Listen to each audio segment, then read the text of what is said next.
नमस्कार फ्रेंड्स, मागील भागावरून ही कथा पुढे जाते। ही कथा आहे कुडाळ येथील नाना निकम यांची। जर तुमची ही कथा मिस झाली असेल तर लिंक डिस्क्रिप्शन मध्ये आहे, त्यामुळे ती नक्की बघा। इथून पुढे चालू। त्या रात्री मला झोप लागली नाही, कारण एकच विचार माझ्या डोक्यात होता, जर माझं नाव नाही तर ते सगळे मला इतकं नीट कसं ओळखतात। आणि दुसऱ्या दिवशी मला कळलं, ते फक्त ओळखत नव्हते, ते माझी वाट पाहत होते। सकाळी नर्स आली। आज ती घाईत नव्हती, आज ती थोडी शांत होती। ती म्हणाली, आज बरं वाटतंय का?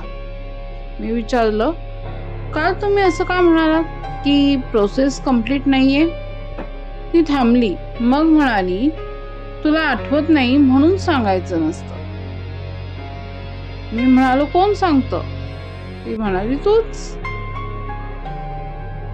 कॉरिडॉर मध्ये दोन डॉक्टर बोलत होते। ते मला दिसलं नाही असं समजून बोलत होते।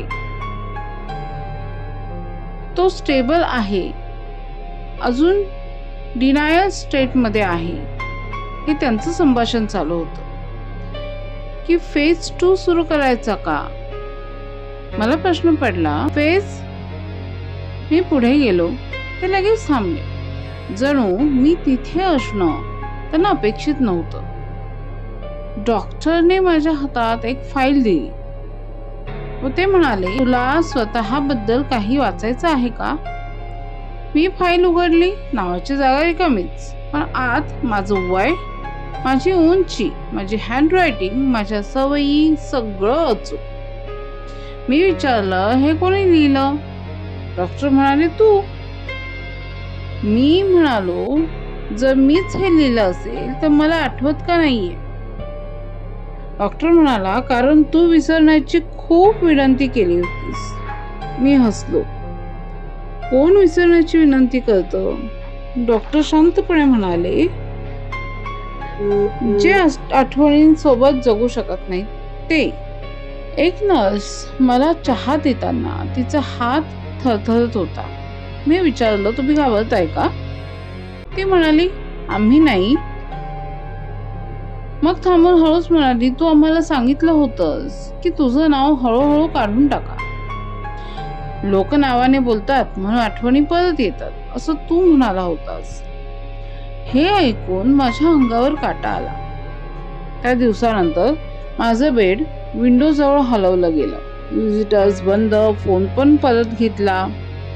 डॉक्टर म्हणाले, तू स्वतः आयसोलेशन मागितलं होतंस। मी विचारलं, का? ते म्हणाले, कारण लोक तुला आठवण करून देत होते की तू कोण आहेस। सीसीटीव्ही रूम मध्ये गेलो, सोबत डॉक्टरही होते। त्यांनी एक रेकॉर्डिंग दाखवली। मी स्क्रीनवर होतो, मी बोलत होतो, मी म्हणत होतो की माझं नाव काढा सगळीकडून, रजिस्टर, फोन, फाईल, सगळीकडून। जर नाव राहिलं तर मी परत तोच होईल। मी स्क्रीनकडे पाहत राहिलो, कारण तो मी होतो, आवाज माझाच होता। मी डॉक्टरला विचारलं, जर मी हे सगळं मागितलं तर मला परत का आणलं? तो म्हणाला, परत आणलं नाही, तूच परत आलायस। मी म्हणालो, मी पळालो असेल। डॉक्टर म्हणाले, नाही, तू स्वतःला पुसून टाकून परत आलायस। फाईल मध्ये एक रेड लाईन होती, त्याखाली लिहिलं होतं, सब्जेक्ट शोज रिग्रेट। मी ओरडलो, मी रिग्रेट करत नाही असं म्हणालो। त्यावर डॉक्टर म्हणाले, हे तू लिहिलं आहेस, आम्ही नाही। डॉक्टर शेवटी म्हणाले, हे हॉस्पिटल नाहीये, हे रिहॅबिलिटेशन सेंटर आहे। इथे आजारी लोक नाही, तर इथं पळणारे लोक असतात। रात्री माझ्या बेडवर एक नोट ठेवलेली होती, माझंच हँडरायटिंग होतं। त्यामध्ये लिहिलेलं होतं की जर तू हे वाचत असशील तर तू तयार नाहीस। खाली एक प्रश्न होता, आठवायचं का? आजच्या भागात आपण इथेच थांबतोय। नेक्स्ट भाग लवकरच येईल, वाट पहा आणि तोपर्यंत काळजी घ्या।